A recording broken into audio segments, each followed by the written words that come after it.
Okay, so I wanted to do a quick video on how I got into AKs. So here we go. So pretty much all started off when I was a young kid, probably under 10. We would go into the local Roses. It's kind of like a Kmart. They had an electronics section in the front to the right. And they had a rack of other guns, but they also had SKSs and Norincos. And back then you could get a Norinco Mac 90 for like $149. And I would always get the flyers and look at them and ask my parents to bring me by there so I could look at the SKSs and AKs, because it was a cool gun, back then. So that's always kind of been in the back of my head.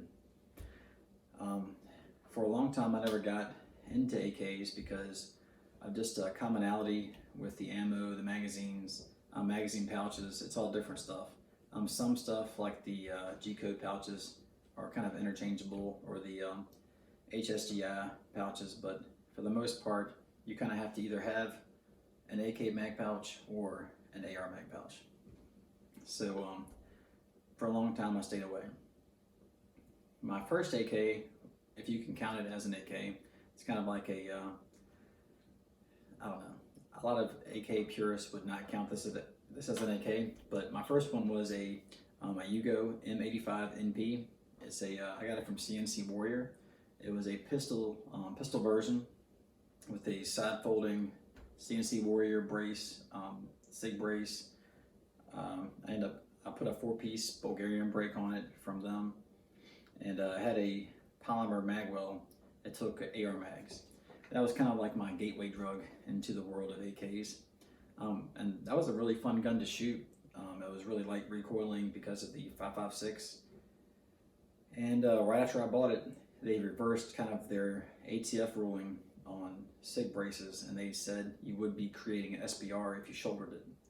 So I just didn't feel like dealing with that, so I sold it. But that was my first AK. My next AK that I got was a newer production Wasser 10, and I got that in 2013.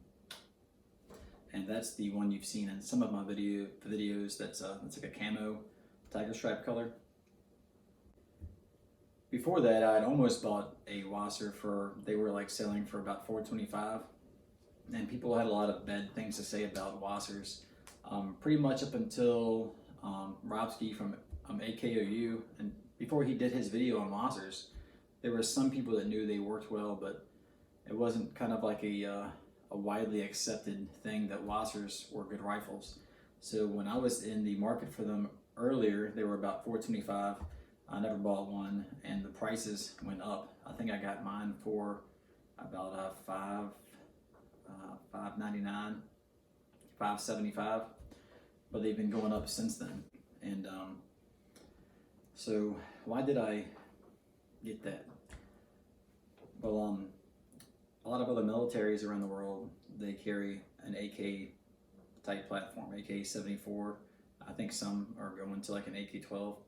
But it's good to have some familiarity with an AK, how to use it, how to insert a mag, pretty much how to run the gun. So that's one reason to get AKs. Another reason is the round. There's a huge difference in, I guess, the reasoning behind having a 123 grain round and a 55 grain round. It's a big difference. And there's a really big difference when it comes to barrier defeating capabilities like car doors or cinder blocks, but also the amount of energy a 7.62 has at 300 yards hitting steel is a huge difference. It's like night and day between hearing a 55 grain hit that and a 123 grain hitting that at 300 yards. So I gotta say, like, when it comes to shooting, ARs or AKs, I have a lot more fun shooting AKs. A little more recoil. The magazines can be a little more challenging to load, but I just think they're more fun. They're more enjoyable for me to shoot. Although, if I had to pick between one or the other, as a end of the world type, everything's gone wrong gun, I'd stick with my ARs if I had to pick. In Virginia, you can't hunt with a 223. So you can hunt with a 7.62, and this cartridge is similar to like a 30-30, like an older 300 Whisper. So you can hunt with this, and it's a fine hunting cartridge. That's kind of a couple of reasons why I got into AKs and decided to go ahead and make the jump into them. And I've seen on other videos out there, they say, you know, don't buy an AK. And one of the reasons for that is AKs is kind of like a culture when you get into it. You have all your surplus parts, like surplus wood, all the Bakelite mags, bayonets. It's like Pandora's box when you get into AKs. You can go as far as you want. You can go full Zenico, you know, Spetsnaz operator. You can be a traditionalist. You can get yours kind of like a tactical, have rails, lights, optics, and so you can kind of do whatever you want. So for me, I try to keep my AKs kind of functional and fairly simplistic. I don't want to make it too heavy because they're not light guns, so I don't want to add too much to it, but also have things that I can remove if I needed to. So the AKs that I've had, so I had the Yugo M85NP. I had 2 Wassers. I sold one, and then I bought the Palmetto State Armory GF4. I had that, put a little over 1,000 rounds through it. I sold that to buy the AKP, and I put some rounds through that, and I sold that, and I bought a SAR-1.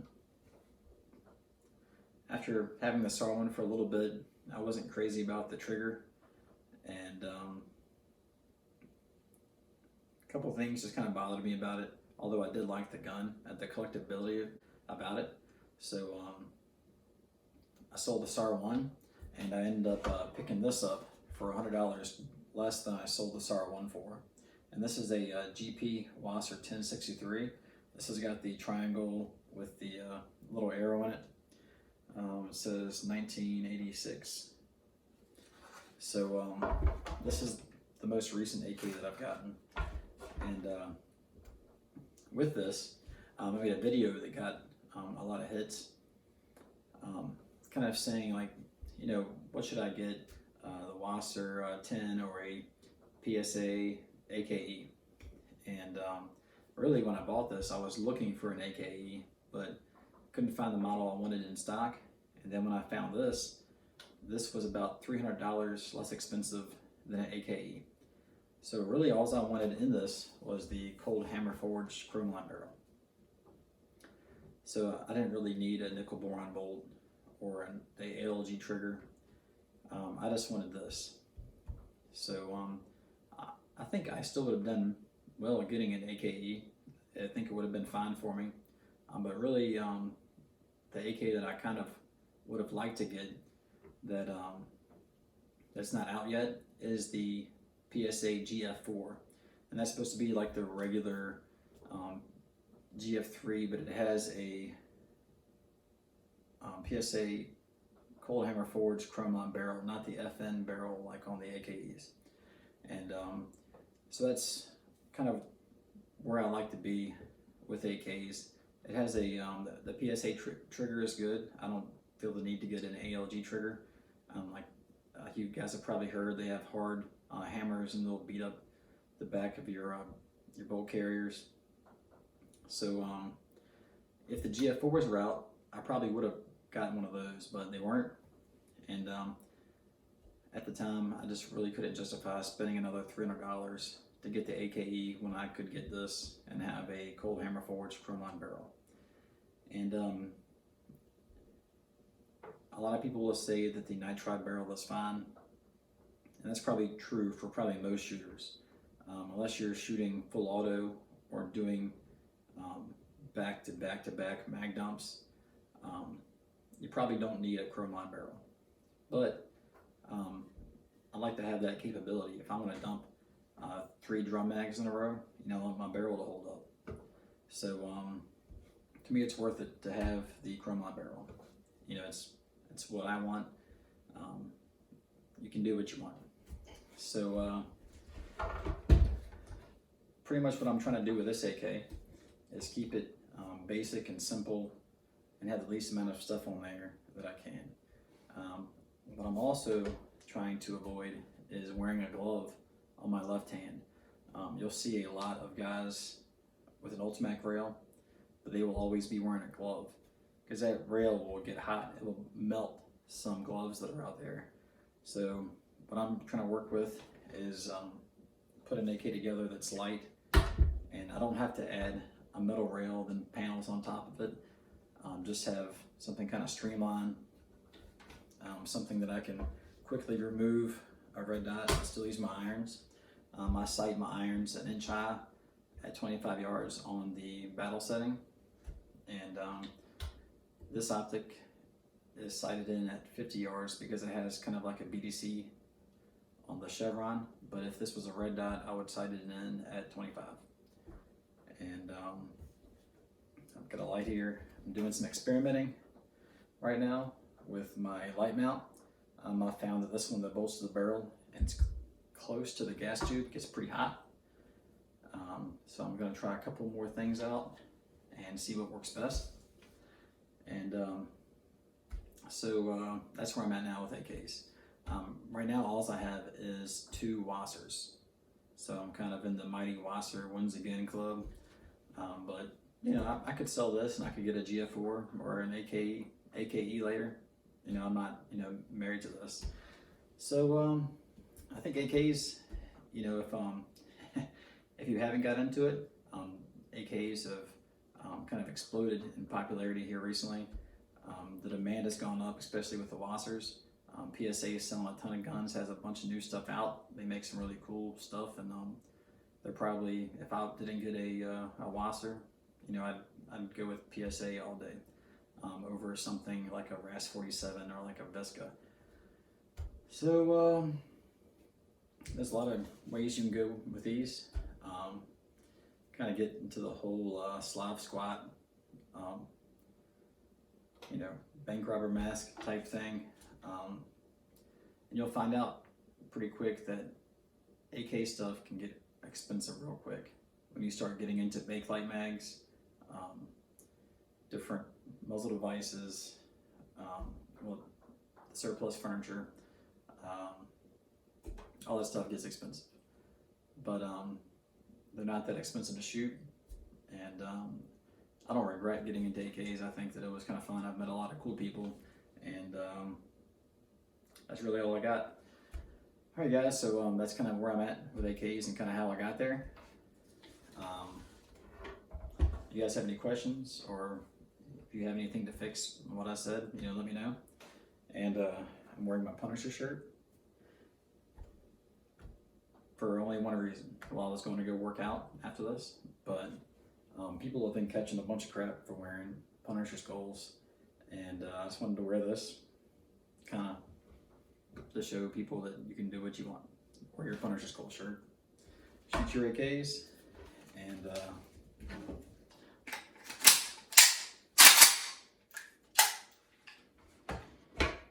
do what you want. What would you do around here? Huh? You hated that table. You hate that table. You complain about that table all the time. Are you going to? I'm filming right now. Good. Put this on there. He complains about that table all the time, and you see his butt sitting there all the time and putting my pretty table in his ugly guns background. And you complained about that sweet, beautiful, wonky table. You got bad taste in tables and guns, but not women.